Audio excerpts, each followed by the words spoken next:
sem reação, o vídeo começou a gritar, correr, abraçar, alguns ficaram de boca aberta, outros começaram a rir. Basicamente foi inesperado. E esse é o poder de uma surpresa. Ela revela o que realmente existe dentro de nós. Ela mostra porque você não está esperando, te pega realmente despreparado. Mostra quão animado, o quanto você ama a pessoa. Vai falar, uau, como que é possível isso? Não acredito no que meus olhos estão vendo. Mas o que aconteceu aqui em Moçambique é apenas uma sombra, uma pequena amostra da última surpresa que está por vir. Porque o dia mais surpreendente da história ainda não aconteceu. O dia que todo olho verá algo realmente acontecendo. Vamos lá para o Apocalipse capítulo 1. Vamos lá para o Apocalipse capítulo 1. Sou muito grato também, queria agradecer muito pelos irmãos aqui que ficaram cuidado da igreja. Agradecer muito, especialmente pelo Musa. Ficou todo esse tempo. Musa, para quem não sabe, vocês sabem, mas ele é da África do Sul. Né? Ele estava lá pregando a palavra de Deus em inglês. Veio para cá, teve que aprender português, pregar em português, aprender a nova língua. Então, realmente, é algo novo. Né? Ele nunca tinha visto isso antes. Então, muito obrigado, irmão, pelo seu esforço, zelo e cuidado pela igreja. Claro, também queria agradecer a Tia também, que veio da África do Sul, para poder reforçar e ajudar os irmãos e irmãs aqui. Muito grato. E é claro, as irmãs que deram um show, um baile, no último culto de domingo, com 24 visitantes. Eu fiquei surpreso. Falei, como que esses irmãos fizeram isso? Até hoje eu não entendo. Foi Deus. Mas vamos lá para Apocalipse capítulo 1, versículo 7. Então, em Apocalipse capítulo 1, versículo 7, a Bíblia diz: Eis que ele vem com as nuvens, e todo olho o verá. Até mesmo aqueles que o transpassaram, e todos os povos da terra se lamentarão por causa dele. Assim será. Amém. Eu sou o Alfa e o Ômega, diz o Senhor Deus. O que é, o que é, o que é de vir. O Todo-Poderoso. O dia em que os céus se abrirão, o Filho do Homem virá com poder e glória, e ninguém vai estar preparado o suficiente. O título da pregação de hoje: A Última Surpresa. A última surpresa. Essa é a realidade. O Filho do Homem realmente vai vir para a terra, com as nuvens, e todo olho vai ver. Não vai ter uma pessoa na terra que não vai ver Deus, Jesus Cristo, encarnado, voltando para buscar os seus. Ele vai vir, e aí você vai saber realmente o que está no seu coração. Se você vai gritar com júbilo de que Jesus Cristo é o Rei, de que Ele realmente voltou para a terra, de que era o que eu estava esperando. Então você vai ver choro e ranger de dentes, porque você não estava preparado. Vai ser realmente a última surpresa. O primeiro ponto da pregação de hoje é o dia em que o mundo inteiro ficará surpreso. Vamos para Mateus, capítulo 24. O dia em que o mundo inteiro ficará surpreso. Em Mateus, capítulo 24, versículo 36. A escritura aqui é incrível porque Jesus Cristo mesmo falando com o povo. E aqui ele explica um pouco mais essa surpresa que ele vai fazer enquanto ele ainda está aqui na terra. Capítulo 24, versículo 36. Entendeu? Vou um pouquinho.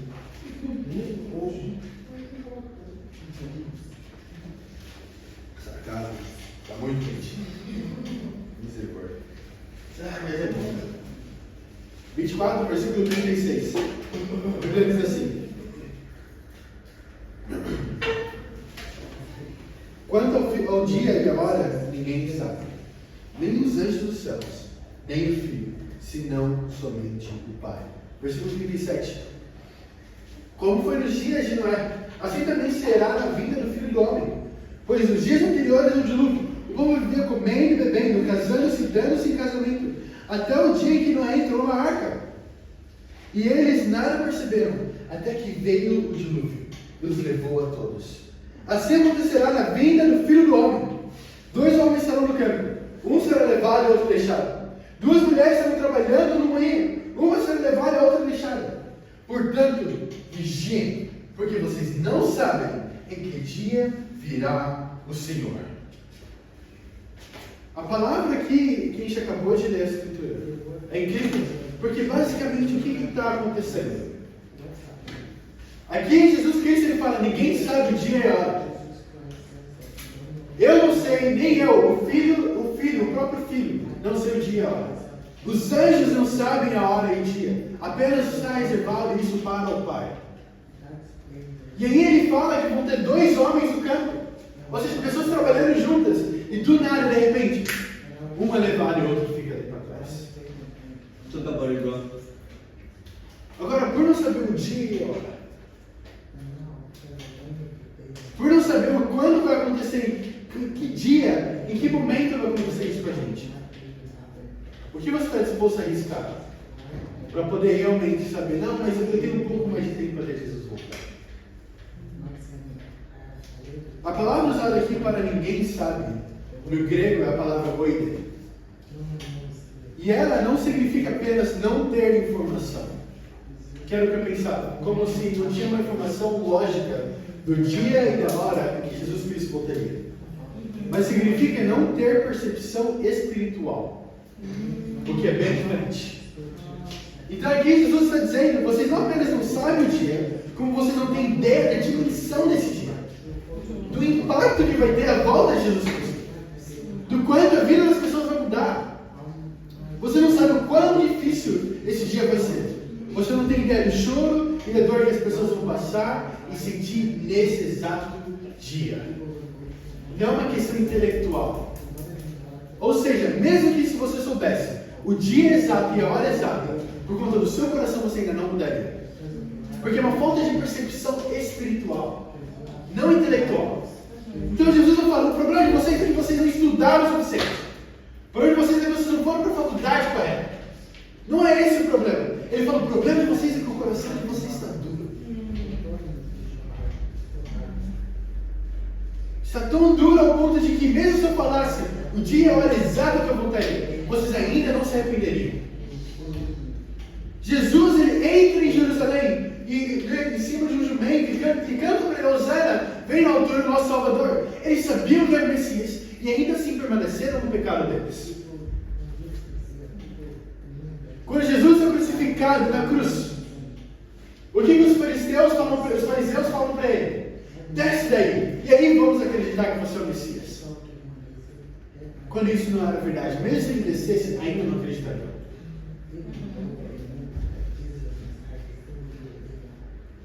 Nos dias de Noé, o mundo estava vivendo normalmente. Aqui ele fala, vai ser da mesma forma quando o Filho do Homem voltar. Eles estão casando, trabalhando, sonhando, postando, planejando viagens e de repente a chuva começou. Agora imagina isso. O desespero. Totalmente diferente de como uma pessoa desaparecer do nada. Um vai, o outro fica. Ali no Oriente da Arca, Noé, a arca foi construída. E todos viam Noé construindo a arca, não? Imagina que maluquice. Acho que o único capaz de construir uma arca aqui talvez seria o Tomocha, por ser engenheiro civil.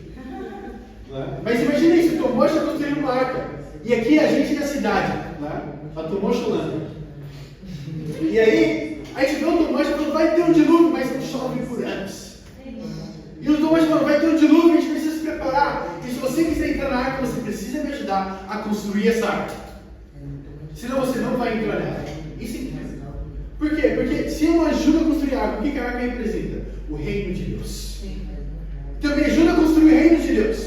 Assim você vai realmente poder assegurar o seu lugar nele. E quando o dilúvio vier, vamos estar protegidos.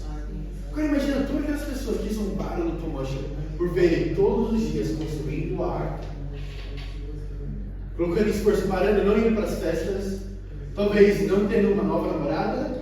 Talvez não estudando mais, mas Tomocha, por que você não vai lá e faz mestrado agora? Tomocha, por que você não vai atrás de um melhor trabalho? Tomocha, em família, você não tem o sonho de ter uma família grande. E viu o Tomocha trabalhando dia após dia na arca, por conta da promessa que Deus fez, que iria vir de novo. E aí começa a chover. E começa a chover. Tomocha, os animais e a sua família está dentro da arca. Enquanto a chuva começa a ficar mais e mais intensa, você começa a ouvir o barulho na porta. E E pessoas gritando, pedindo, implorando para entrar. E todo mundo dentro da arca, sem poder fazer nada. Porque elas escolheram ficar lá de fora. E não ajudaram a construção da igreja de Deus todo esse tempo. Para conseguir seu lugar na arca, o suficiente não é apenas ser amigo do Thomas. Não é o suficiente você vir para um culto de vez em quando. Não é o suficiente você falar, eu amo a Deus, e postar isso no seu Facebook, no Instagram. Você precisa ajudar a construção da arca. Naquele momento, quando Jesus Cristo realmente voltar, não vai ter ninguém batendo na porta, porque não vai ter mais tempo. Não vai ser algo que vai começar a encher aos poucos. Vai ser assim. Pessoas vão desaparecer do seu lado. E naquele momento, você vai lembrar, eu lembro quando eu tive a oportunidade de me arrepender no meio. Eu tive a oportunidade de estar na arca da construção, ajudar na construção dela, escolhi ficar do lado de fora. Escolhi realmente casar, escolhi ir para mais uma festa, escolhi ir para mais uma reunião de família, escolhi minha própria preguiça, escolhi meus próprios sentimentos e medos acima da palavra de Deus. E naquele momento, você vai olhar para o lado e vai ter choro e ranger de dentes através do mundo inteiro. Porque todo mundo vai ver o Filho do Homem vindo. Não vai ser, ninguém vai ficar em dúvida. Ninguém vai se questionar, será que... Não, todo mundo vai saber. Naquele momento não vai ter mais tempo para ligar para o seu discipulador para confessar um pecado contigo. Não vai ter mais tempo para ligar para a pessoa que está estudando a Bíblia. Para falar, eu quero ser batizado, eu quero me arrepender, eu quero terminar os estudos. Não vai ter mais tempo. Naquele momento, quando Jesus Cristo vier, vai ter assim e vai ter acabado. E qual vai ser a sua desculpa? Para você que é um discípulo também. Mas eu sou um discípulo e todo lugar está garantido, não. Tenta ficar sentado, vendo outra pessoa trabalhar, para esse seu lugar na arca vai estar garantido. Ninguém acreditava naquele momento, enquanto Noé construía a arca, que realmente havia a possibilidade de um dilúvio tão próximo do dia da vida deles. Da mesma forma que muitas pessoas hoje olham em volta e pensam, quer saber, Jesus Cristo não voltou mês passado, não voltou semana passada, ele não voltou ontem, então o que faz eu acreditar que ele vai voltar hoje? E preferem viver a vida delas. Sabe, eu estudava com pessoas no campus, até mesmo aqui no Brasil, na África do Sul, que tinha a mesma desculpa. Não, agora eu não estou preparado, talvez quando eu ficar mais velho, terminar a faculdade. Não, porque eu quero ter um relacionamento, eu quero namorar com essa menina que eu gosto tanto, ou com esse cara que é tão legal, ele cuida de mim, e presta de tudo isso, eu quero fazer tantas coisas ainda. A realidade, a gente não sabe como vai ser o nosso momento. Pode perguntar para quem está mais tempo no reino. A gente está cansado de ver histórias de pessoas que são batizadas e semanas depois morrem. Ou seja, elas realmente puderam se converter no último momento. E tinha pessoas também que se convertem, que são batizadas, caem da fé, passam um pouco mais de meses e morrem. Vamos lá, Ingrid, pega. Não existe algo chamado um ticket eterno para os céus. Agora está chegando novembro, né? Também tem a Black Friday. Não? Sim. Também não existe isso para o céu. Não tem promoção para o céu, ou seja, não tem um caminho que você pode, um shortcut, um corta-mato, né? Para poder entrar nos céus. Um preço mais barato para entrar nos céus. Sabe como a gente sabe disso? Porque Jesus Cristo pagou esse preço. E foi morrer na cruz. Se esse foi o preço pago pela minha e pela sua vida, qual preço você acha que você vai pagar agora para poder entrar nos céus? Eu pergunto, será que vale realmente a pena um namoro? Será que vale realmente a pena mais um dia no trabalho? Um melhor salário? Talvez uma família, um sonho que você está correndo atrás, para poder passar a eternidade no inferno? Muitas vezes a gente vê em igrejas que eles não falam sobre isso. Não. A realidade é que o inferno existe. Por mais duro que seja. Por mais duro que seja, o inferno realmente é real. E se eu não me arrepender, Yuri, pessoalmente dos meus pecados, eu vou ir para o inferno.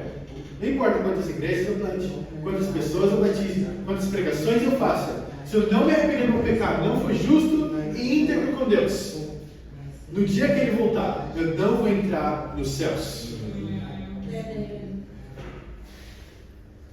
Da mesma forma que aconteceu com Noé. Aqui em Mateus 24, Jesus está dizendo o mesmo vai acontecer de novo. O mundo vai estar distraído demais para perceber o inevitável. Se pergunte, será que você está distraído demais? Será que tem muito barulho à sua volta? Será que você está prestando atenção em tantas coisas à sua volta que você está perdendo a coisa que mais importa na sua frente, que é Jesus Cristo? Vamos para 2 Pedro, capítulo 3. Vamos lá para 2 Pedro, capítulo 3. A gente vai ler o versículo 3 até o 4.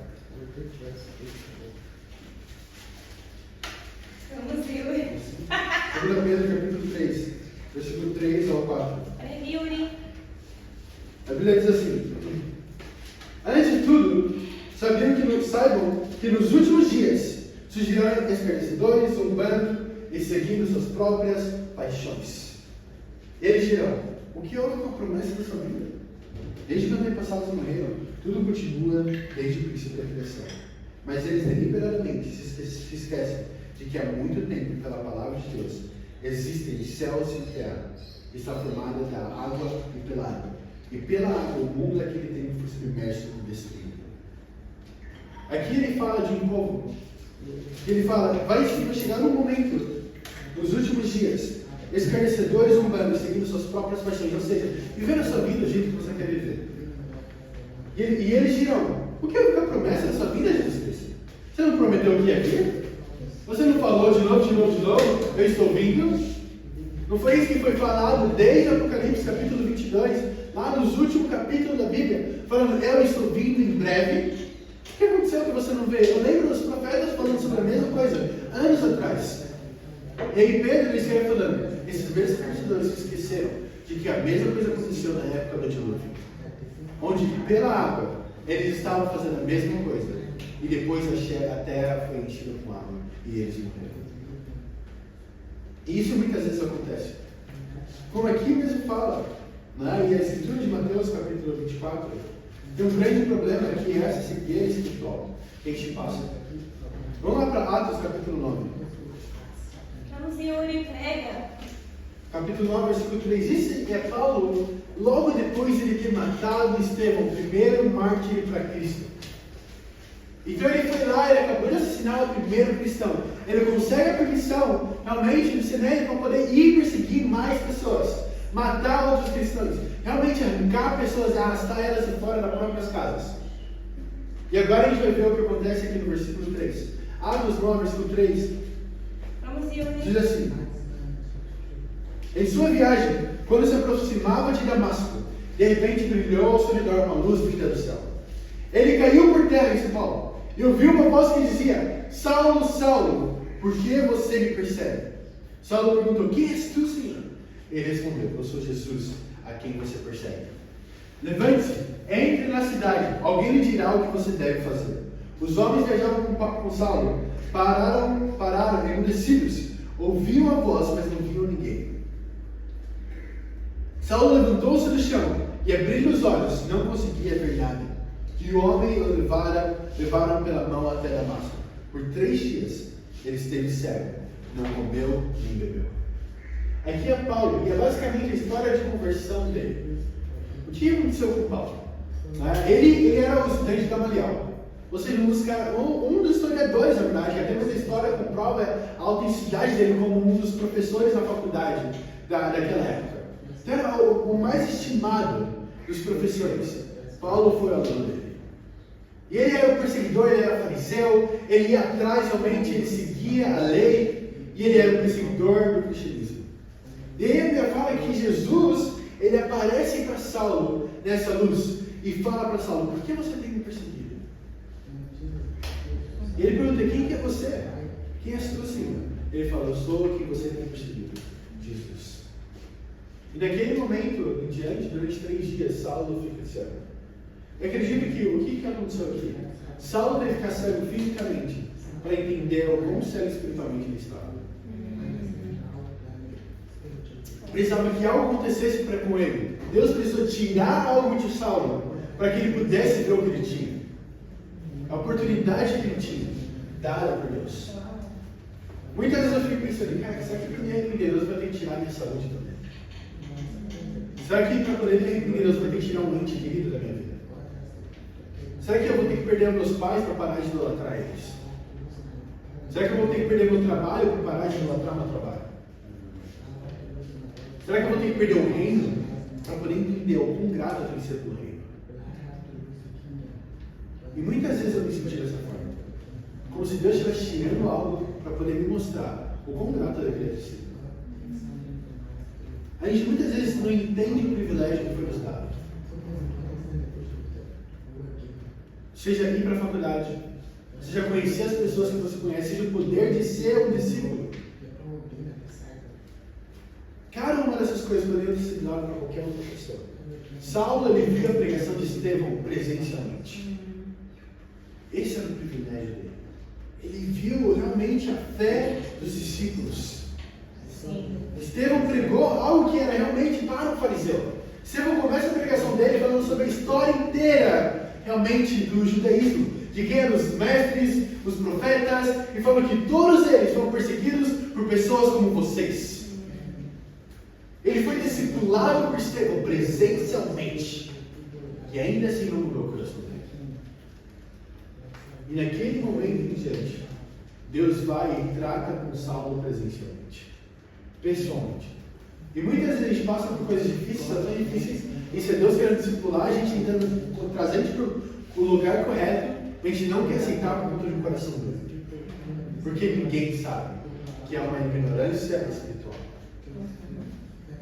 Agora, qual que é a realidade? Vai acontecer, Jesus Cristo vai voltar. E quando ele voltar, em qual situação ele vai te encontrar?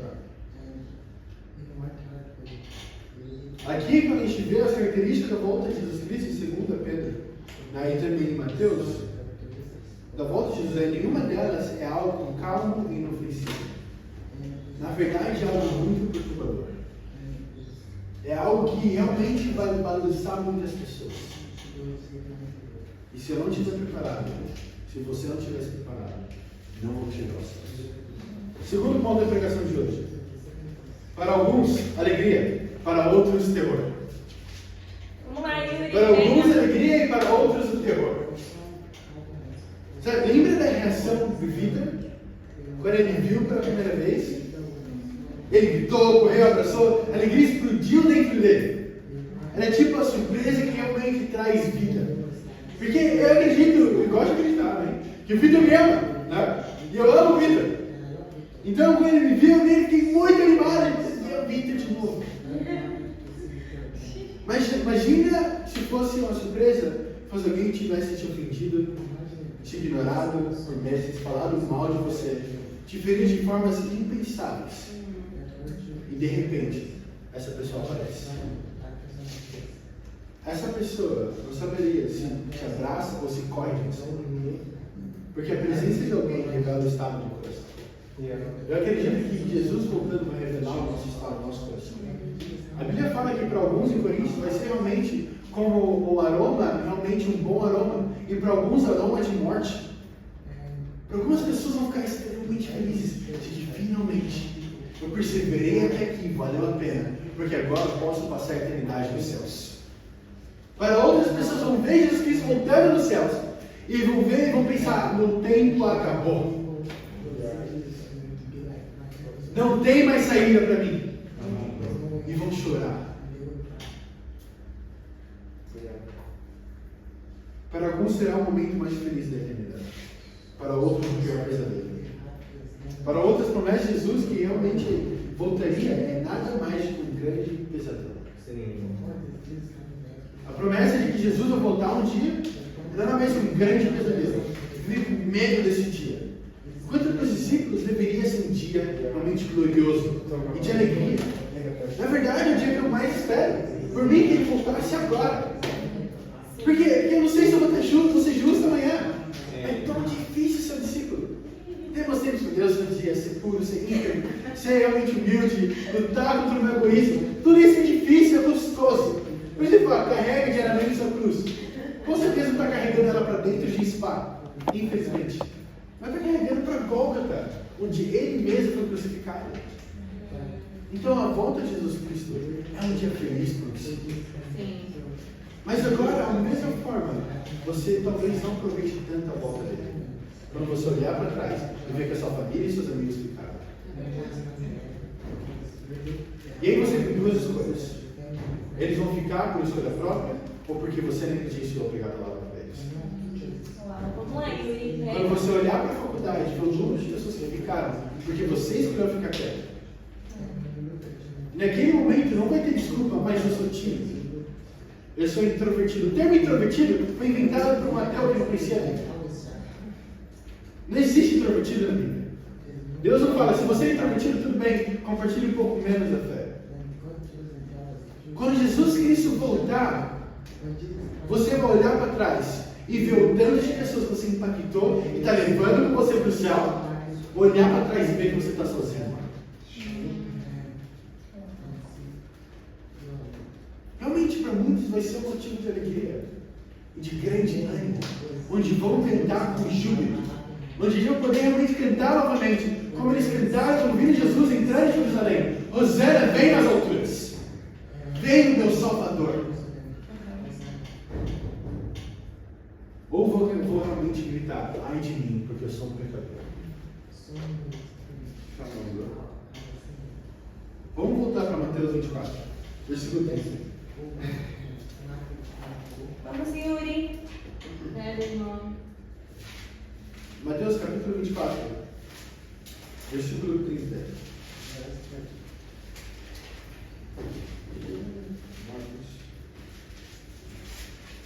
Mateus capítulo 24, versículo 30. Vamos para a água.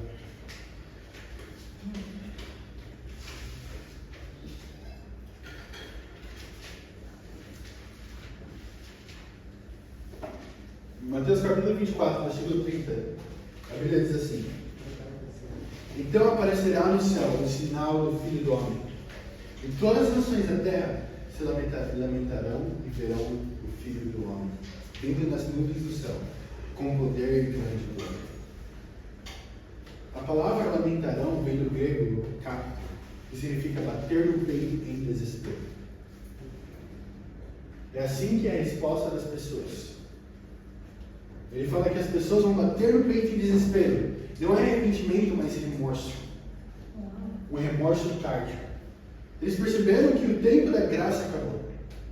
Enquanto isso, em Lucas 21, 28, Jesus fala aos fiéis, quando começarem a acontecer essas coisas, exultem e levantem a cabeça, porque a vossa redenção está próxima. Essa palavra redenção significa realmente um pagamento devido.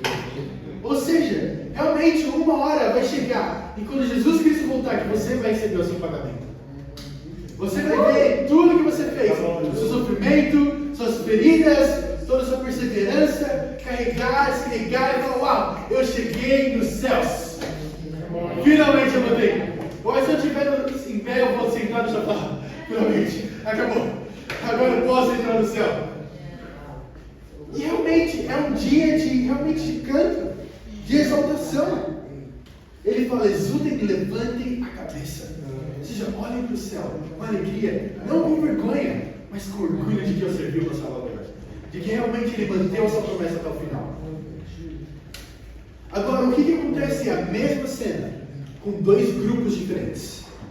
Um corre de medo e o outro corre para abraçar. Um fica com medo e chorando, arrependido com remorso de que, nossa, realmente Deus voltou e eu não dei valor o suficiente. E outros vão correr para os braços do Pai, com amor, realmente falando, nossa, finalmente meu Pai chegou para me levar. Vamos para 1 Tessalonicenses capítulo 5.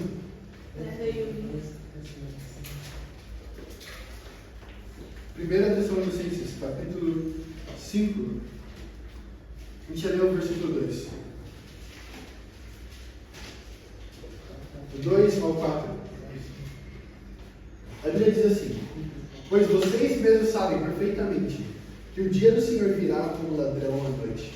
Versículo 3.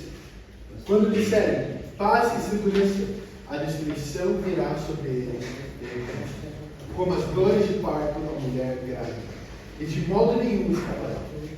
Mas vocês, irmãos, não estão nas trevas, para que esse dia os surpreenda como ladrão. escritura aqui. Porque perceba, o mesmo dia que é surpresa para o mundo, não deveria ser surpresa para nós. Porque vivemos alertas. O dia em que chegamos a Moçambique foi uma surpresa. Uma daquelas boas surpresas. Na sexta-feira. Que faz o coração pular e vai dar uma eles voltaram. Mas haverá uma última surpresa. E nessa ninguém vai poder mandar mensagem e avisar. Nem se preparar de última hora. Eu acredito que pode ser no dia depois disso ver o batismo de irmão de uma nova irmã. Jesus Cristo voltar. É interessante, não? Em Mateus 4 fala sobre o batismo de Jesus Cristo. E aí, logo quando ele sai da água, os céus se abrem e vê como uma pomba descendo do céu e só se abre uma luz. E Deus fala de lá, aqui está o filho a quem eu me agrado. É assim que Deus vê. Mas imagina isso, logo depois de batizar alguém, ele tira você da água, os dois olham para o alto, nossa, uau! Aí está Jesus, na hora certa, por último segundo. Especialmente quando ele saltar de alegria, de que a gente está realmente adorando nosso Deus. Agora a pergunta que fica, quem estará pronto? Porque enquanto muitos ainda brincam de fé, Jesus está voltando. Enquanto muitos discutem sobre a igreja, Jesus ainda está vindo. Enquanto muitos se distraem com o mundo, o céu está se movendo. E se ele voltasse hoje? Quem entre os seus amigos e familiares seria pronto para esse encontro?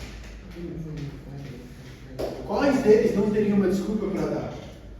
Porque realmente eu não posso dar uma desculpa, porque o Zeferino falou para mim, ele me avisou. Eu não posso dar uma desculpa porque a Terra falou para mim inúmeras vezes. Eu não posso dar uma desculpa porque o Malagê insistiu comigo tantas vezes dessa vez. E eu disse não. Ou será que ele não fala, nunca ouvi falar desse Deus? Nunca foi me dada a oportunidade. E aí a pergunta fica, nossa, mas não tinha discípulos na sua zona? Não tinha discípulos no seu trabalho? O que aconteceu? Quem que era o discípulo lá? Ah, era o meu Jesus. E você consegue ver aqui? Você conhece ele? Conhece? Você não falou com ele? Não. Estava cansado muitos dos dias. Estava pensando nos problemas da família que estavam acontecendo dentro de casa. Então, tinha tantas contas para pagar que eu não consegui prestar atenção. Eu tinha vergonha de compartilhar a fé no meu trabalho, porque talvez as pessoas iam julgar sobre quem eu sou. Então, na faculdade estava muito difícil. Eu não tinha tempo de estudar. Esse é o preço de uma alma. Mas uma boa notícia, que hoje ainda dá tempo. Amém. Hoje ainda dá tempo. E 2 Coríntios, a Bíblia fala que o dia de salvação é hoje. Não é amanhã. Não é na próxima semana. Não tem uma data. Eu lembro que nos estudos bíblicos a gente pergunta para as pessoas: quando você quer ser batizado? A resposta certa não é nem o quanto antes possível, é agora. Eu quero ser salvo agora, não é amanhã, na próxima semana. Seja lá o que tem no seu coração, o que te impede de se arrepender. Quando tem para confessar um pecado no coração, agora. Não importa o que está acontecendo. Você precisa, nós precisamos, eu preciso estar certo com Deus, ser justo e íntegro com Ele, agora. Vamos lá, Yuri. E a pergunta para você que está justo com Deus é: quem você precisa alcançar antes que Jesus volte? Quem você deixaria para trás se o céu se rasgasse agora? O tempo é curto, o relógio do céu está marcando quase meia-noite. Então, família, se a gente quer ver Moçambique salva, a África que fala portuguesa, precisamos estar prontos. Eu quero chamar vocês para um desafio bem simples, de viver cada dia como se fosse o último dia. Porque realmente é. O amanhã ainda não existe, o que existe é hoje. Você não sabe se você vai dormir e acordar amanhã. Saia da sua zona de conforto. Lembre-se que você está aqui apenas de passagem. Faça o que for necessário para estar preparado para o grande dia. E para Deus é uma glória. Amém. Amém.